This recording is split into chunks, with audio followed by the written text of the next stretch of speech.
Hello, welcome back to the Masonic Roundtable, a weekly program where Masons from around the world get together to talk about Masonic news and opinions in a friendly and social manner.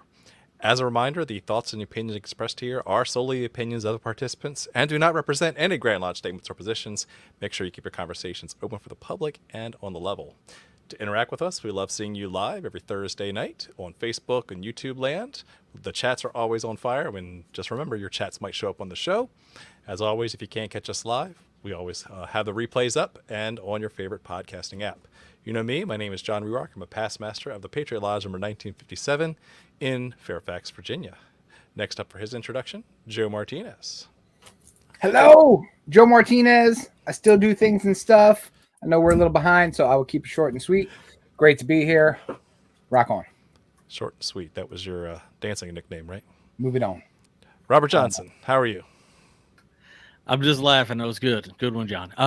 Robert Johnson, past master, Waukegan Lodge 78, current sitting secretary pro tem there. For life. Yeah. Space Novum 1183, current sitting secretary, For life. and a past district deputy grand master. Woo! For life. Nice. Awesome. And last but not least for his introduction, Jason Richards and a bonus guest. Woo! What? Hello. Hey, everybody. Jason Richards here, past master of Vacation Lodge number 16 in Coachman, Virginia, member of a couple other lodges as well, and here with brother Nicholas Laine. I'm past master of Burlington Lodge 165, couple virtual lodges, and as the brethren are going to say, I'm a newly minted Right Worshipful Brother for Hamilton District A. Yay! Yay! And there was much rejoicing. Mm-hmm. Awesome. So while we have a little delayed start, do want to give a shout out to the patrons who support the show. You guys are awesome. Thank you very much. If you want to support the show, head over to patreon.com/the Masonic Roundtable. Awesome. We'll forego the tarot card of the week tonight so we can get right to the good stuff, which is the celebration of a district deputy grand master. That's a big deal. So again, why don't you Brother Right Worshipful Laine, give us a little overview of what a district deputy grand master does. Sure. So maybe we'll start at the structure of a lodge. Maybe we can do that way. Let's do that. Let's start at the bottom. It's almost like we talked about this for 20 minutes and realized we weren't live. It was a warm-up. So when you think about a lodge, you have an executive team led by your worshipful master. Within those lodge construct, the next thing you'll move up into would be a district. And a district is a compilation of lodges. And that lodge and that district is then led by a representative of the Grand Master. In this case, we call it the District Deputy Grand Master. So his intention is to be an executive. So if you think about the concept of a master is like a president of a company, the district deputy is the CIO of those said smaller companies. So he acts at a higher level, tries to look across. In our case, traditionally the district deputy here in the Grand Lodge of Canada, the province of Ontario. Oh, got that right again. It's been a long day. We act as almost in a lot of states components, when you think about it, as an ISO auditor. So we're looking at your books. When we have an official visit, the intention is that our lodges would then provide work. Is that ISO 9000 or is that a different number? It's a lodge number. Not ISO 9000. Let's just use that as an idea.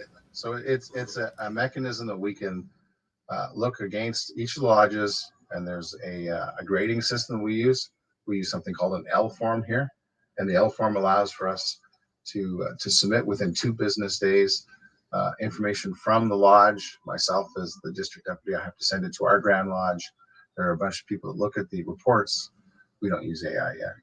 And they then support and then give us back information. So we'll talk about that. You're also kind of the head guy to talk about ritual. So we work within the custodian of the work to make sure that the ritual throughout our province here in Canada and Ontario has, in this case, we have 40 districts. So we were then instructed to make sure that we have common process, policies, and practices as we talk about it. We're not a mouth to ear jurisdiction, so we do have, a cipher that's pretty much pointed. So now it's making sure that we're all taking the same same notes and playing the same songbook. We're expected to give education and help with that. And then last but not least, there's that little thing called peaks and quarrels.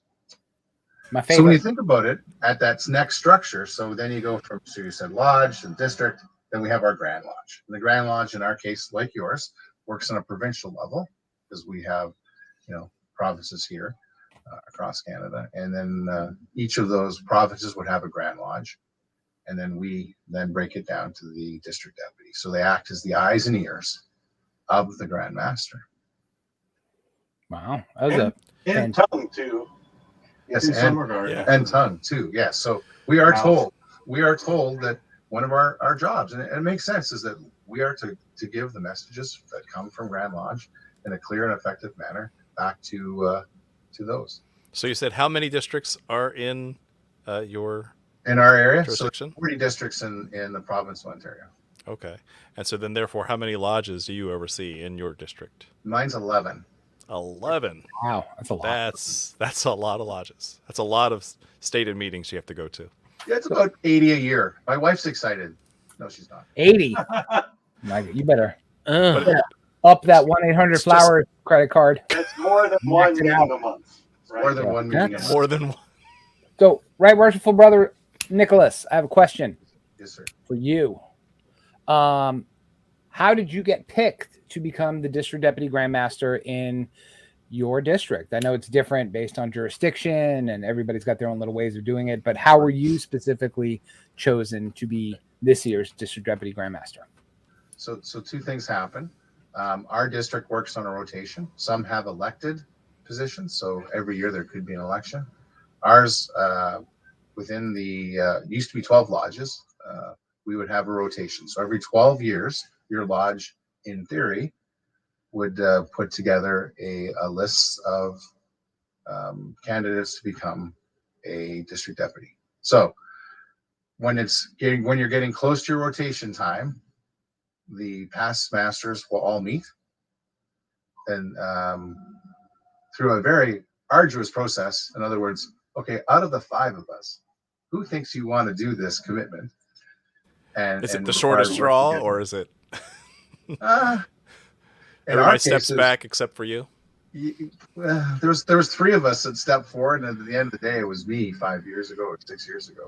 Well, congrats. So then we did that. So yeah, so we go through the election process there. Then, in our case, our district has a set path. So the expectation is you're going to be in that path for a minimum of 4 years, but they really want you 5 to 7 years working in the district, so that you go through the different roles. And each district deputy per year will have a constitution of chairman working on their roles. So is this an implied or an explicit, like, what do we call progressive line? Because we've talked about progressive lines within a lodge in the past, but I mean, it sounds like you got to do the time, right? You got to do some I work. think you got to do the time and some applied. And Okay. the challenge you also have is depending on how things go. So I'll give myself example. I was supposed to be, in theory, a district deputy in 2020.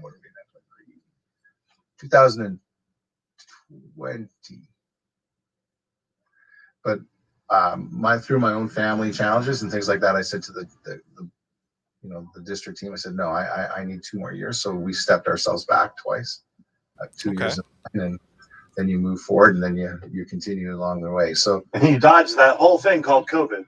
yeah, I That did. could have been really easy. I could. So there, that could have happened. So when the district deputy I'm replacing, he actually served 2 years because he hit COVID. And then the same thing on the guy behind him, he's hit 2 years too. So we had a bit of a pause for a while. So I have a book that's upstairs now because I was at Grand Lodge, but I've had most of my speeches because a part of the role of the district deputy is he gives a 4 to 5 minute speech at the end of each official visit on education. So generally, one of the things we have to do is we want to get about 14 to 18 speeches written of 4 to 6 minutes apiece. So that's another Chat GPT. Yeah, I only learned that after. Most of my stuff's from. I'm going to probably do some. We'll talk later on that aspect. But, so there's that work effort too. So it's not an insignificant amount of work at the district level. We also have a process that once you hit in the 4-year mark and you're coming out, each of the roles that are defined, buildings, regalia, benevolence, and Regalia. yeah, regalia are the 4 that we would need to get into that final rotation. So 2 away is regalia, 1 away is buildings. As soon as you hit buildings, yeah, that guy, he's the district deputy grand master in our area. Are there any sort of like milestones or phase gates that DDGM or prospective DDGMs need to like pass to ensure that they're kind of progressing the way Qualified, that Grand yeah. Lodge- Qualifications? Yes, qualifications. So Wow. yes, written in the Constitution, all of us as aspirants, we can say aspirant at that point in time. We have to apply through the College of Freemasonry here in the Grand Lodge, Canada, Province of Ontario. We then have to finish a course, past master's course.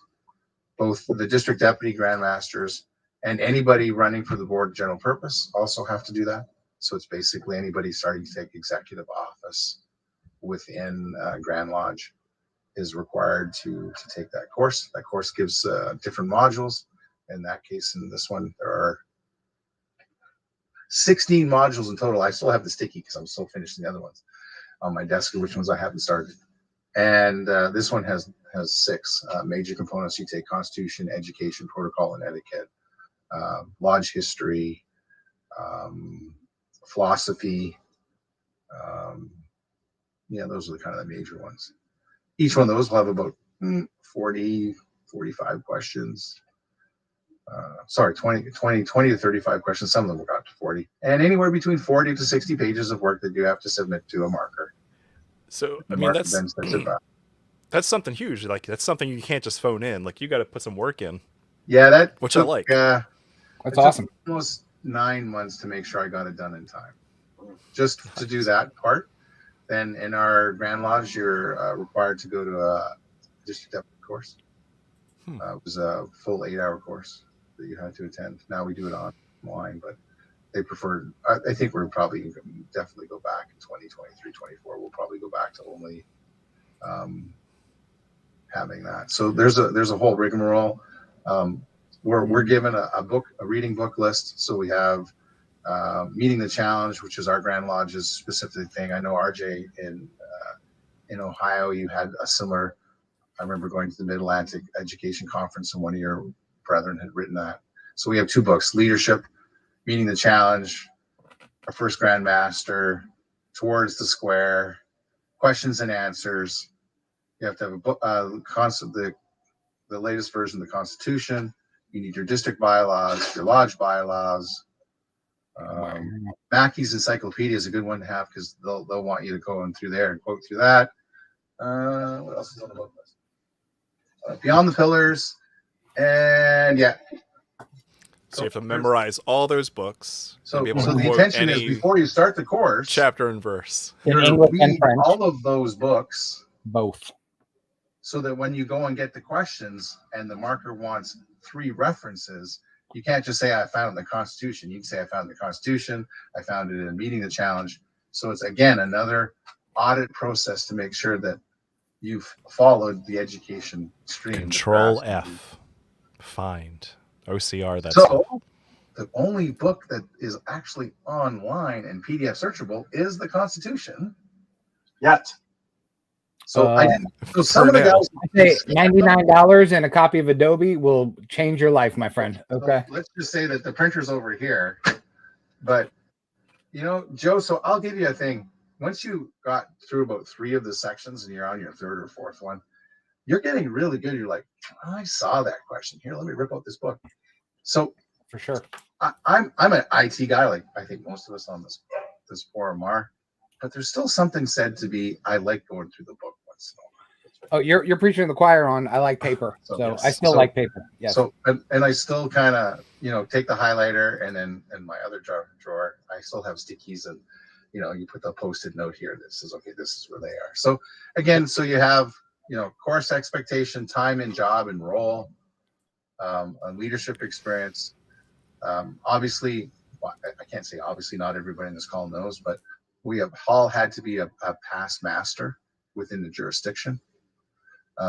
Another kind of fun fact for us is today I have to go to all of my craft lodges and say, I have no other job other than this year being a district deputy. So I'm the Tyler of my lodge in Burlington Reunion Lodge here in Ontario. I will be sending my master a note to say, I resign. I'm the secretary of Castle Island Virtual Lodge. I will be sending my Manitoba brother a note to say, not now, I'll call you in a year.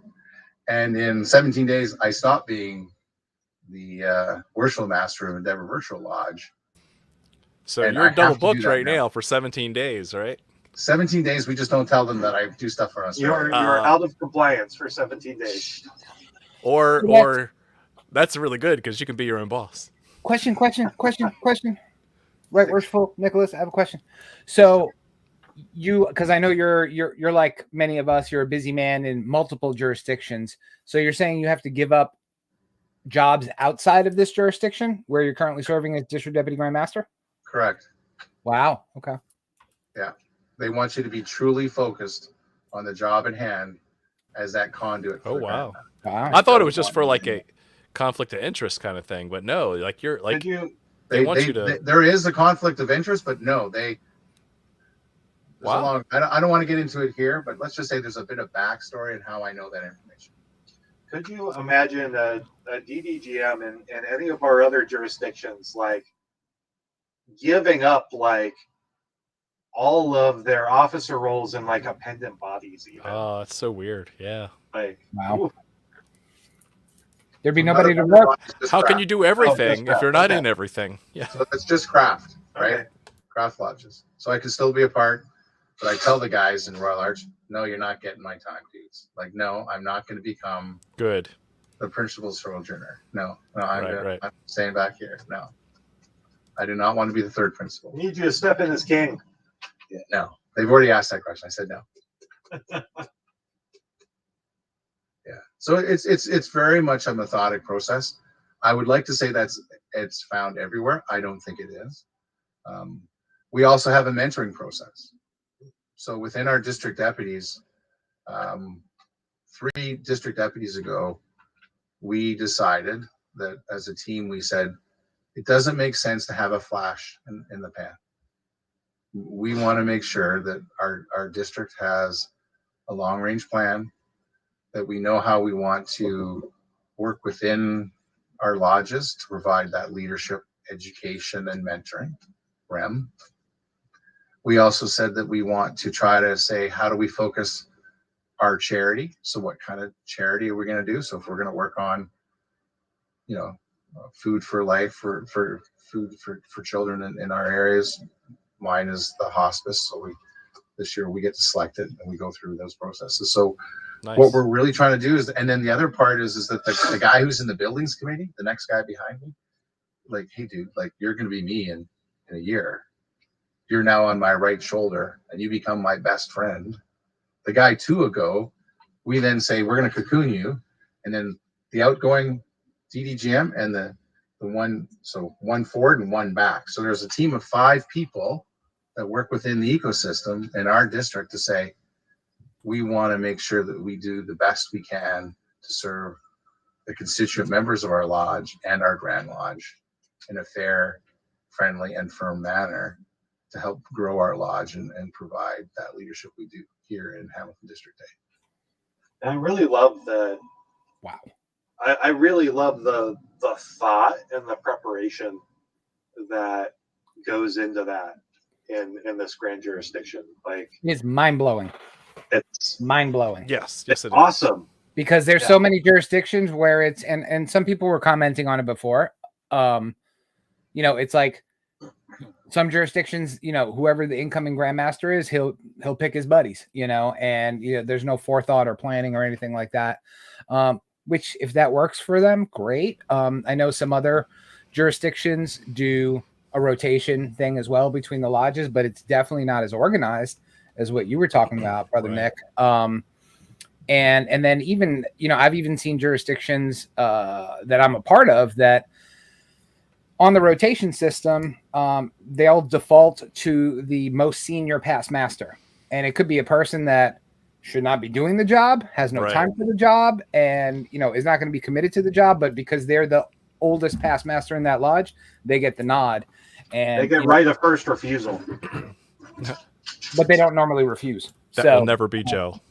He will still be worshipful master. At I'll that still time. be worshipful master. Hey, Shut up. So how about this? For contrast, I want to hear Robert's story, right? Because he's a past district deputy grand master. We've heard how awesome that process is in Canada. So let's hear how, like, what was your story, Robert? How did you get into it? So the year I was a worshipful master of my lodge, I was asked to be, I was the most active lodge education officer in my district. So when my DDGM came, he said, "You're going to be my district education officer." And I said, "Okay." And so that was the same year I was worshipful master. So in addition to being the education officer for the district, I also had to accompany my DDGM, which at that time was like you're kind of the DDGM's assistant, right? You get the same access level to the membership database as he does, and all of these things, and I kind of followed him around, and then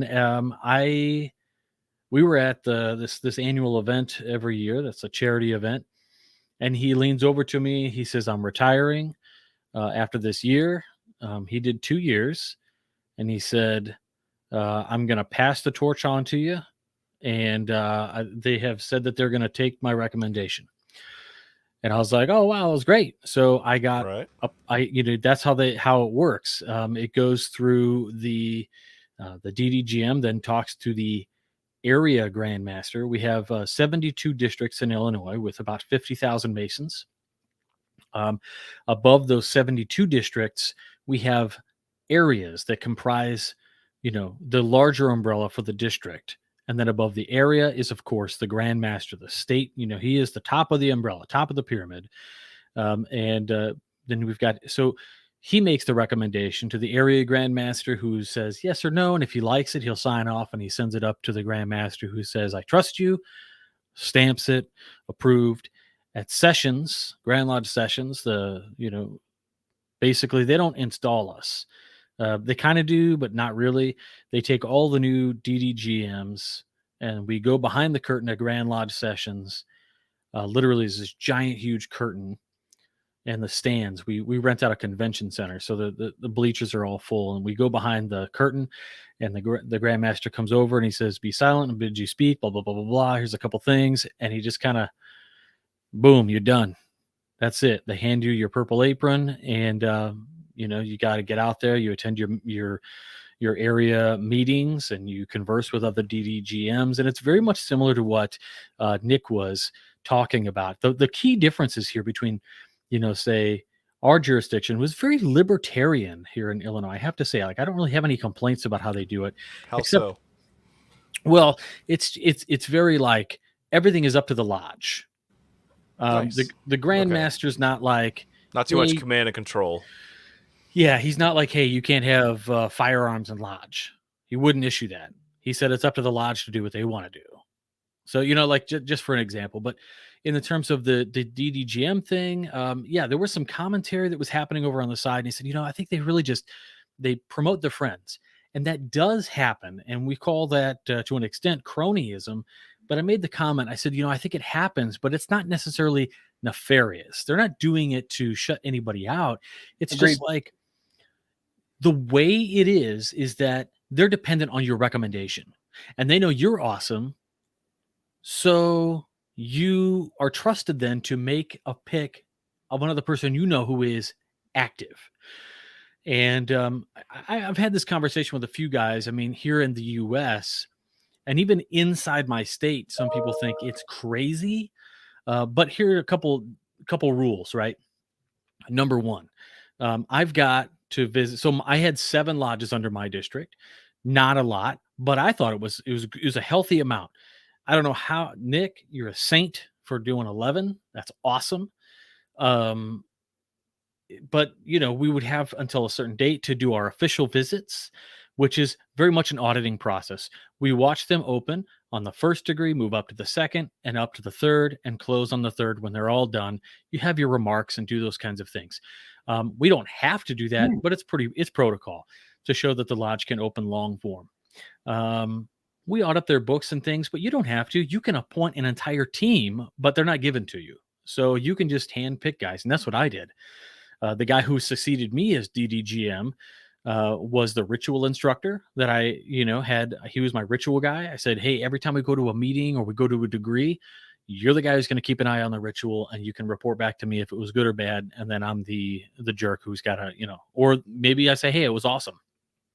And then succeeding him was the guy that I had asked to be my district auditor for finances. So lodges would have to hand over their books, and he would check them. So in that way, there's a little bit of cronyism, but it's like kind of trusted that you're going to do the right thing. And so I like that. But one thing that I think is fantastic about over in Canada is the way you guys do it. It's very like Grecian Senate-ish. You know what I mean? Like everybody gets their shot. You get a serve. And it's up to the lodges to put you up. And I think that's really cool. It's certainly not that way everywhere. That is pretty unique, pretty awesome. And I think it probably eliminates a lot of the arguments about cronyism and is a much more fair way and an easier way to go about putting somebody into a position of power like that. And the thing that mitigates it, right, is like you actually have a course of curriculum that you would expect somebody to learn. So here in Illinois, you're a past master. That's all. Mm-hmm. Interesting. There's no like curriculum, right? You have a copy of the Grand Lodge Constitution and bylaws. You are told to adhere to that. And in instances where a lodge needs to break protocol or something, you're the intermediary. And just like Nicholas Laine, we represent the Grand Master when he's not there. It's very like provincial in a way. It's really kind of funny, actually. In the 1990s, they proposed that we move to the system that we have right now, and they called them like provincial grandmasters, and they shot it down. And then they brought it in as DDGMs a few years later, and they never really realized that it's the same as it was proposed a few years ago. But name change. Yeah, that's really how it is here in Illinois. That's really interesting. We are not required to give up anything, just FYI. So Yeah, we very like much to more- stretch guys as thin as possible here. Well, when you have so many secretaries for life, then it's hard for them to give up their job when they're district deputy grand master. Isn't that right, Robert? Yeah, I didn't take a secretary. Well, wait. Son of Yeah, a you gun. did. Yeah, No, you I did. wasn't a secretary when I was a DDGM. I did 2 years as the education officer. And so the last year I was education officer was also the first year I was secretary. Wait a second. Dang, I was both a district deputy grandmaster and a secretary at the same time. Yes, in perpetuity. Oh, But I think this is interesting what the differences are, right? And I just want to chime in with our differences, and John and Jason chime in if you disagree. I mean, for us, we have I disagree. the awesomest district deputy grandmaster this year in our district is Right Worshipful Clancy Nidell. Big shout out to him. I do not disagree. Yes, he is Clancy's awesome. awesome. And yes, it is good to have him as my boss. But Robert, you said a couple of things that I found interesting. Like here in Virginia, they're required to make at least one official visit. And during that official visit, they have a whole report that they have to fill out. And they sit down with the master and the secretary and the treasurer, and we go over the books, we go over membership, we go over, all this criteria. And then during his official visit, he has to be officially received, and you can't get around that. You have to do, the whole ritual and the reception part of it. And then normally what happens is the district deputy grand master sits up in the east next to the master, and once he does his talk or his speech, which is normally the grand master's theme for the year or stuff that he wants to do, and plus his own 2 cents, then he goes and proceeds to close the lodge. So he sits as master, you take your hat off, you sit somewhere else, and you let him do the closing ritual. But there's no inspection like you have. I found that really interesting, having them open and close on certain degrees and stuff. That's cool. But here in Virginia, we only ever open and close on the Master Mason's degree. Yeah, So for business. So yeah, So Ohio does inspections as well with their district deputy. That's cool. Yeah, Ohio does an inspection based on the actual portrayal of the degree. Yes. Yeah, it's based on the degree. We don't. Like, there That's is neat. no mechanism to ensure your lodge is doing it correctly until a member of your lodge goes to the DDGM and says, hey man, this lodge is doing some funny stuff at their degree. You should probably come out and check it out. Mm-hmm. And then, they get ratted on, and then we go out there, and you're going to need to do it this way. And if they don't, then you gotta, you gotta be a jerk. I mean, you have to enforce the Grand Lodge That's right. position and standards, right? You have to. Yeah. Yes. But not remind everybody them that understands that. Not everybody understands that weight. Like, if you want to be everybody, they used to tell me all the time, you can't be everybody's friend forever, right? I disagreed with that. I said, I could be, at least I know how to be friendly, right? I know how to deliver bad news in a way that is empathetic. So, it's not for everybody, but also, yeah. Have I been like, look, if it were up to me, I might let it slide, but Grand Lodge is really, have I used that excuse? Probably 1 or 2 times. Yeah. People just get mad at you sometimes. And I think you got to be strong for that. Nick, I think you're going to do great. Thank you. Don't let us down. I asked one of the past clients, so we get advisors, right? So you have, not only do you have that process, but we also ask for 3 people to be your advisors. I said to one of my advisors, what's the most important thing? And he said, I want to be the 3 F's: fair, firm, and friendly. I think that's the right order too. I can't do all 3 of those. Flatulent. No, I can't. if you go to Joe with beans. But so I think the challenge, you're right, is that you get anomalies in the work, right? And the ritual, and we call it, you call it district, or you can call it historical. There's different names you can say to it. Well, we do it this way. Yeah, no, Grand Lodge doesn't want to do that way. Try not having it written down. Yeah, well, some of these things aren't, but they're still going to tell you that you're going to go to the sessions. And so we have educational sessions for our deacons and our masters and our wardens, and they're to follow those things. But you still have, historic ways of doing things. And they're like, but that's the way we've always done it here in our area. Yeah. It was funny today when we were talking to the custodian. It was quite interesting as you're listening to people and you're like, he's going to be writing notes, right? Thinking about it. Like, well, we do it this way and blah, blah, blah. And you're like, and then he said it more than once. And you're like, yeah, that guy's going to be probably coming to talk to you a couple of times. So maybe you haven't done that right for a long time. I have a loaded question. So this is for both Right Worshipful Nicholas and Robert. Pastor, District Deputy Grand Master. What I know you're newly minted, Nicholas, but what are you looking forward to? Because again, we've talked a lot about the administrative burden and the work and the nights out, right? So if anyone is kind of like on the fence, that it could scare people away, right? But you wouldn't do it if there wasn't some labor of love in there. So I'll ask you, what are you looking forward to in serving in that capacity? And then I'll ask the similar question to Robert, which is, what did you enjoy when you were in that position, right? So what was it that was gratifying in that position? Let's start with Robert, and then we'll go back to Nicholas. Okay, cool. I get more done. I think the thing I looked forward to the most was, it sounds so like stupid and cheesy and silly, but I think it's legit.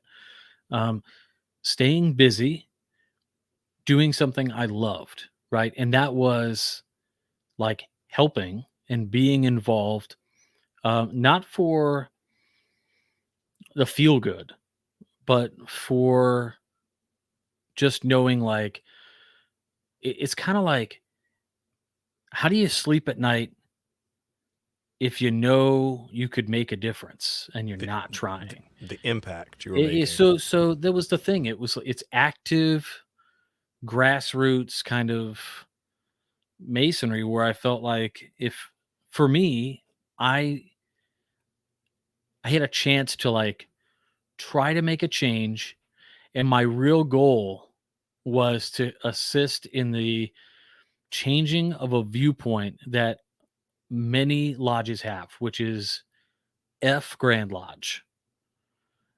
They're always telling us what to do, and they're taking our money and all of these things, right? There's this really weird mentality. I saw it at my mother lodge in the beginning, and I saw it as I traveled around.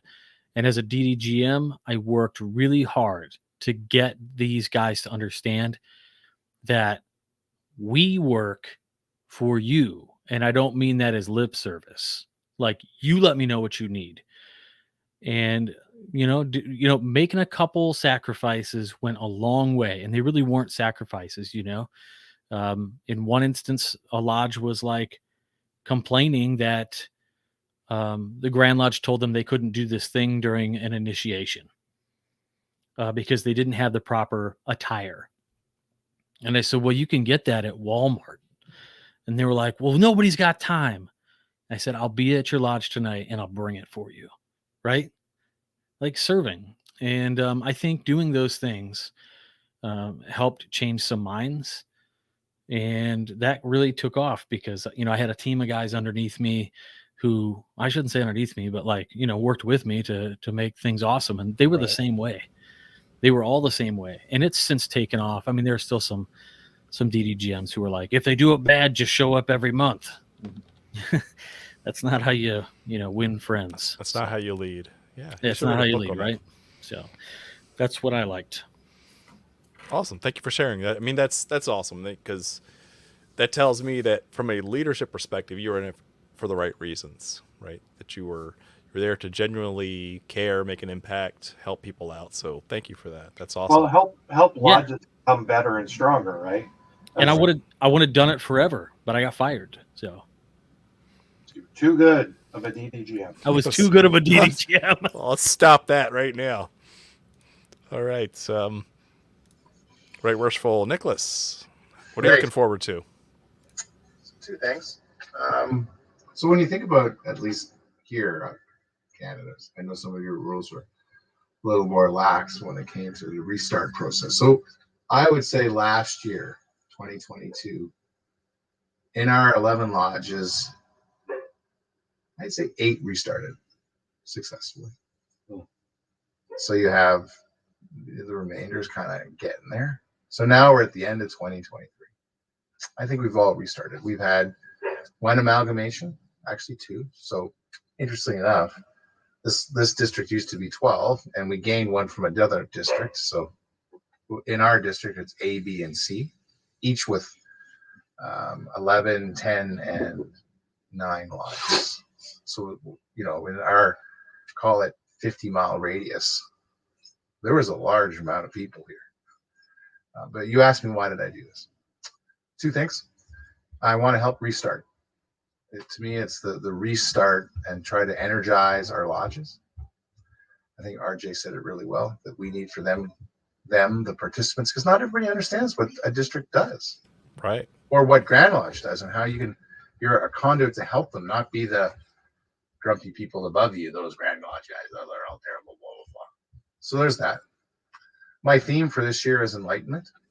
So all of you guys know that we all kind of share a similar bond, and in a lot of ways where we look at esoteric and try to look at enlightenment. And I'm trying to, my catchphrase is make our lodges enlighteneers. I want them to help their journeys, because we talk about ritual education and mentorship in our jurisdiction around, and we forget how to teach people how to be good educators. So I really want to help people understand what enlightenment means and what does it mean in their personal journey. Doesn't matter if you're an enter apprentice, a master mason, a past master, or a DDGM. We all have that path, and we can all get better at it. The other one is I want to make our district stronger, one man at a time. That would be my, 2-minute elevator speech, is making the district stronger, one man at a time. What do I want to get out of it? I want to have a rock solid charitable event. So one of my district chairmen is going to assist us to do that. We have days of masonry. Our Grand Master wants us to not have the big banquets and we get to do all these fun things. He wants us to do education. So I have another chairman working on an education. We're going to have I want to call it a Masonic Con, but we'll see what we'll call it in the end. So we're going to probably then do that in June. And the intention is that we'll have a fundraiser on the same day or at night. And the Masons that come to our education series, if they would like to, then if they want to help raise money for the hospice, they can do that too. So we have that. Food for kids for our charity. I want to continue doing what our other masters have done. And then last but not least, is really try to bring that legacy to teach the guys behind me so that we can make a difference and not, you're being funny, in the district line, to make sure that they have the tools, the skills, the knowledge, and the enthusiasm to bring it forward. And I'm like Robert, I really want to help the grassroots. When you're in your lodge level, I don't represent Burlington Reunion Lodge. I represent Hamilton District A as the representative of Grand Lodge. My job is to help all lodges, not just my lodge. So how do we take the goodness of what we do in each of our lodges and then spread that enthusiasm across the board, provide quality education, an excellent mentorship process, and a way to track to make sure that we're doing fiscally correct things, to make sure that our due structure is right. We know what we're going to do. We have a long range plan, all those things we talk about. And last but not least, just make sure that our membership know all the great resources our Grand Lodge has put together. We've just rebranded, and it was interesting. We had the whole exercise talking about branding. We're to go to the Grand Lodge website, make sure that we all have the right business card that has the district deputy Grand Master, and I have a district secretary that's the secretary of the district. His job is to act as that secondary conduct. So we go in pair. I didn't make that known, but yeah. So I have another brother with me who comes with me. So again, there's a selection process. I get to select my secretary. It could be from my lodge or from another lodge, and that district secretary, the two of us work in tandem. My job is to look after the ritual, do a lot of the executive components.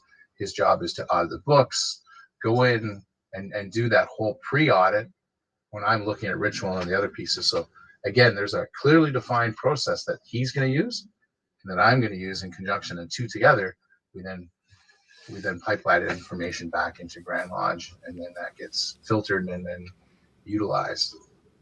So yeah, long way to say I want to help our lodges get stronger and better. That's good. I mean, again, that's a good sign of leadership, right? It's servant leadership. It's I'm willing to help. I want to do what I can in the position that I am in order to make a difference. So thank you for both of you for being in that position and trying to help Masonry in that way. Because again, it's probably often a thankless task because of where you sit and the work that has to be done. The other thing I wanted to consider too is we've talked about some of the benefits and some of the areas of administration. However, you did say something early that one of the last duties that you have is peaks and quarrels, right? How do you, that is an unfortunate part of being in that position, is that you also have to deal with things that may not go right, the things that the Masonic trials and all that. So what are I guess the general question is kind of like, what's your general thought process? What is your general approach to handling it if it comes up? Let's assume that there is an issue that arises. How are you planning on using all the leadership skills that you have in order to make that a smooth and hopefully painless process? So I think the biggest thing that many of us forget is that our Constitution and bylaws are the first place that we have to go to. So it doesn't matter what we think. It's what was written down in the way that we as orderly men in process have to follow with what our grand law says. It doesn't matter. Some of us work in multiple jurisdictions, myself included. And one of those courses that I had to take was to learn the Constitution inside out and backwards, so that you could understand if there was a peak and quarrel, if it was stated in conduct or how that needed to be done. You would then go back into the Constitution first off. The question about what kind of peaks and quarrels. So if it's interpersonal, obviously we've been given skills both through our call it Masonic training as well as our vacation to understand how we're going to do that.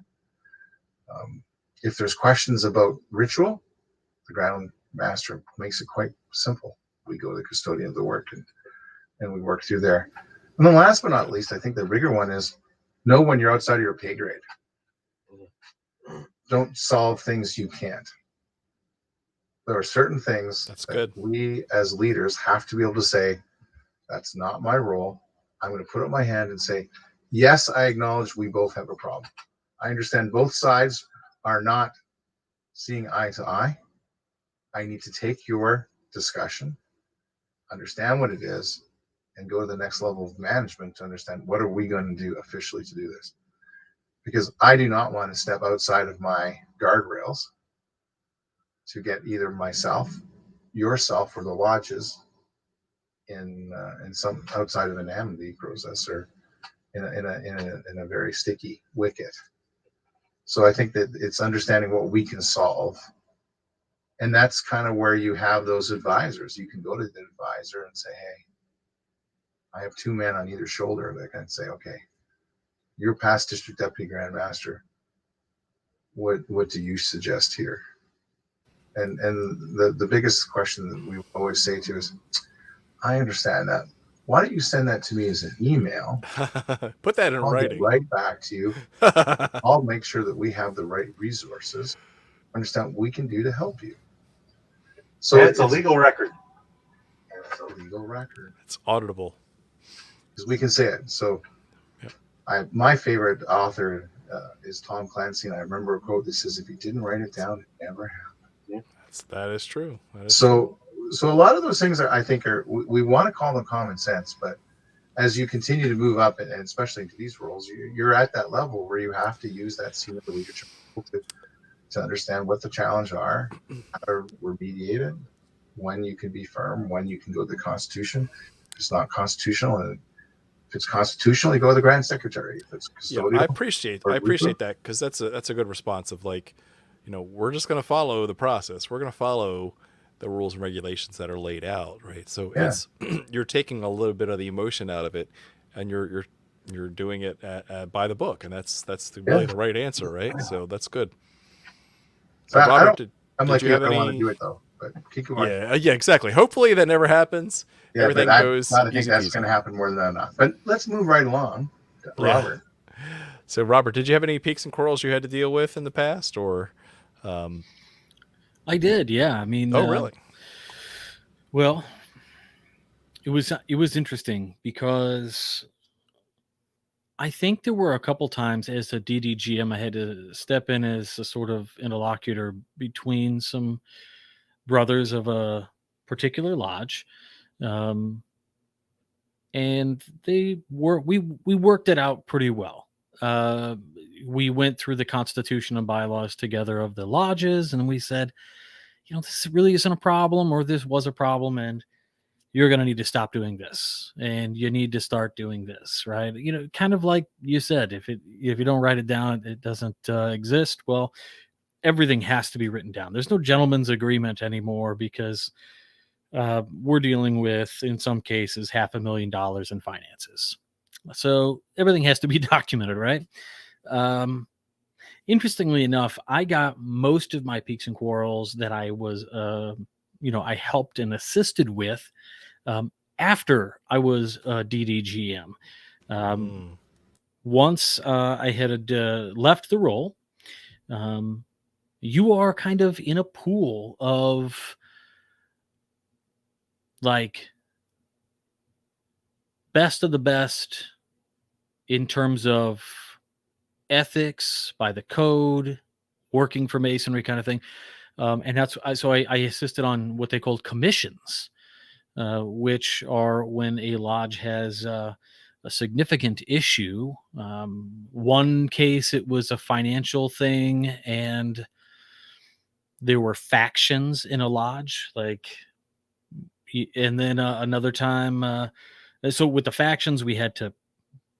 They couldn't buy toilet paper for the lodge without the DDGM current, as well as the commission, which was myself and 2 other district deputy grandmasters who were passed, getting together and saying, yeah, you could buy toilet paper. Right. So there's a lot of stuff that we could do. Right. And if they don't pass the commission, which is like getting back straightened out, and we pass a favorable report up to the grandmaster, he will arrest the charter. So it's like a last ditch effort to assist the lodge in getting on the right track. It's not always taken with glee, as you could imagine. And then the other time another commission I served on was based on an actual dislike of membership. Like there were 2 factions in a lodge and they just didn't like each other. And a whole contingent of line officers decided to get up and resign. So it left the secretary, the worshipful master, senior and junior wardens, they left. And so that was rough. So those are the kind of things that sometimes we have to deal with. They take up much more than your typical time that you would think. As Nick knows and will, practice going to all of these meetings plus more, it's a real commitment. And because of that, I think that's very special. And it is a thankless job, but I think a lot of the people, when they know what we're really doing, we're not sitting at home twiddling our thumbs. Oh. Just collecting, ooh, I'm a right worshipful now. It doesn't mean anything if nobody cares about the respect and knows that you're actually working for that. So, and obviously, Nick's no slouch. He's been around. He's done it all. So I think very proud of you, man. Very proud of you. I think it's a great opportunity, and not just for Nick, but for the members of his district to work together on some of these great ideas he's got. So, of course. All right, we are at that time where we get to ask the final question of the night. So I'm going to start with Joe, so our right worshipfuls have a time to sit and think about the answer. So, given the difference and the awesomeness that comes with the responsibilities of the district deputy grandmaster, if you could add one responsibility, any responsibility at all that you would add to the district deputy grandmaster, what would it be and why? If you could add any responsibility to the already existing responsibilities of the district deputy grandmaster, what would it be and why? Joe, take it away. Yeah, nothing is not having been a district deputy grandmaster, and I've been blessed these last 2 years to report to a district deputy grandmaster that's always been on my side and has always given me wise counsel. Has never steered me wrong, and even when I want to do something stupid, they're there to provide that guidance. I can't think of any more to give them as a job. Like I said, I can only speak from my experience looking up to people who are district deputy grandmasters and being super proud of them. I gotta punch out. I don't have any other job. I think they have plenty to do if they do it all, Yeah, absolutely. Yeah. Sorry. Yeah. Wow. Well, that's a first. Joe was speechless. All right. Thank you. Okay, well, let's say we're to Robert. I think the one thing that we could do, and I think we could do it and automate the process, and we could make it so that it's a glance, once a month or something, is to have a sort of scrubber of a database that would look through the membership database names and dates of birth and put them against any of the felonious activities that occur around the state. Because Double check, huh? I think that would be a wonderful thing. And if something gets flagged, we can check it out and verify. And if not, we're good to go. It's fine. But there are guys who are in our fraternity that do unfortunately abuse the law and don't always get held accountable for. And the only way Grand Lodge ever knows about this is that when a member brings it up to Grand Lodge. Grand Lodge doesn't actively run these reports and go, oh, so-and-so had a felony last week, it's time to expel them, because they just don't know. So I would enhance a little bit of the jurisprudence that we have. And I'm not talking about violating anybody's privacy rights or anything, just public record stuff. If you can get it from the police, then it's public record and whatever. I mean, that makes sense, right? You're the arm of the Grandmaster, so you should be just making sure the membership is staying in line. Yeah, Makes and sense. if you're not going to do those kind of audits or whatever, be active and know the membership at least. Because if you live in a local town or something, then even if you're just scoping the news, you'll see if something gets brought up, and you'll see people, and if you know that name, you check it out. Just be aware, I guess. Be aware. Be the eyes on the prize. All right, Brother Jason, and then Right Worshipful Nicholas. So I think the additional duty that I would put forward is one that I would argue that DDGMs already have, but it's more or less implied. And so I'm a big fan of upward feedback, and at work we do a lot of surveys that we'll send out where we invite our peers and our teammates and team members to give us their feedback on how we are as leaders.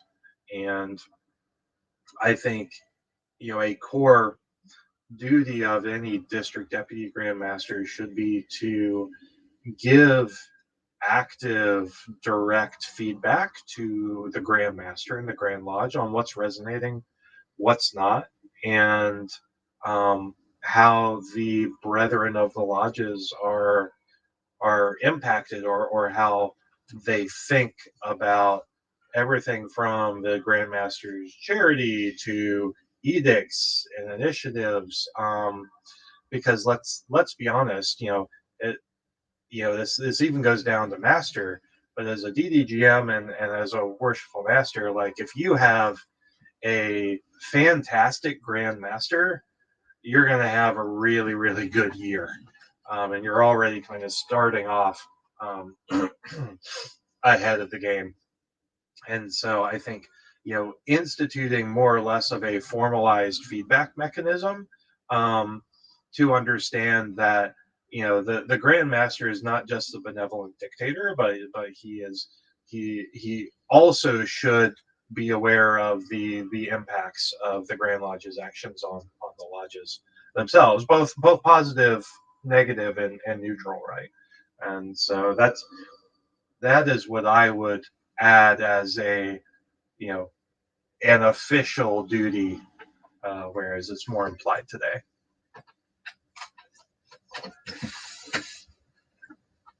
So, John, you wanted me to say what else could I do? Yeah, I saved you for next to last. Mm-hmm. Invent a day what would you add? between Tuesday and Wednesday, that extra day. Schmooze day. Tuesday. I'm kind of like Joe.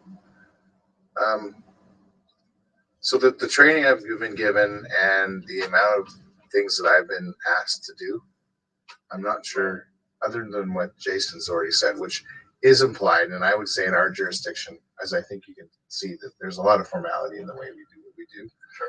So I have to write, I think, 4 reports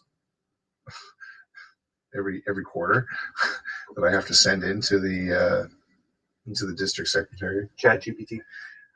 Yeah, maybe. And a year-end report. So the only thing I can think of is how do we make sure that we have, and I think it's more like what Jason says, is a feedback loop from the members actually to say, okay, how are we doing?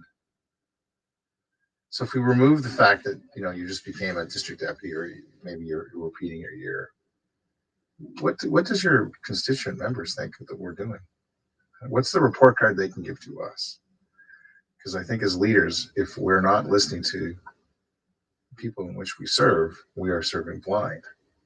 So I'd say the biggest problem we have right now is we do a lot of reporting upwards.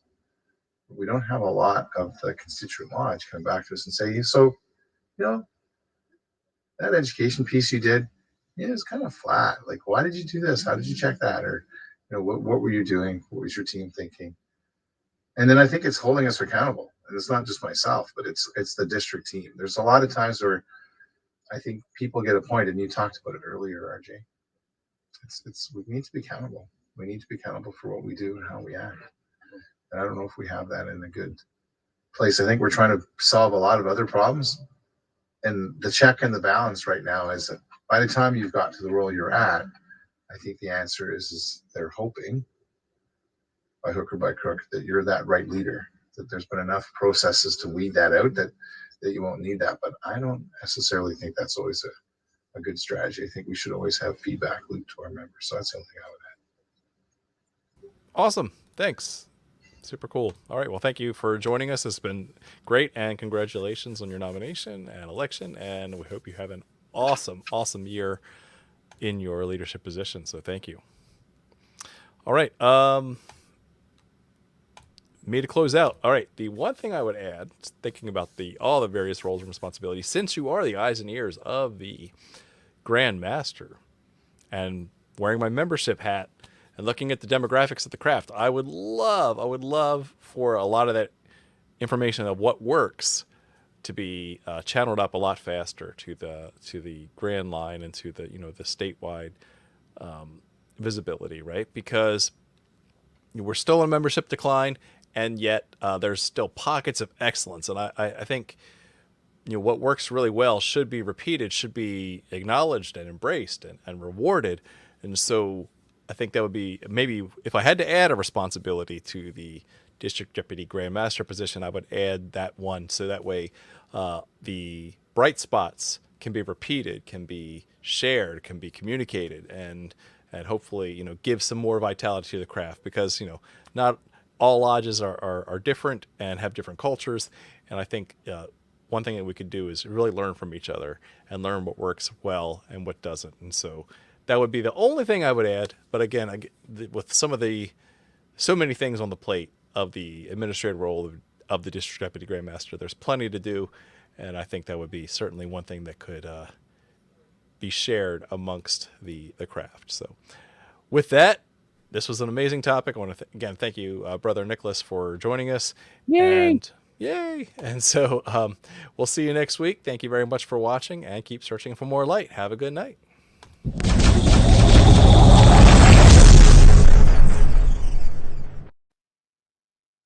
Wow.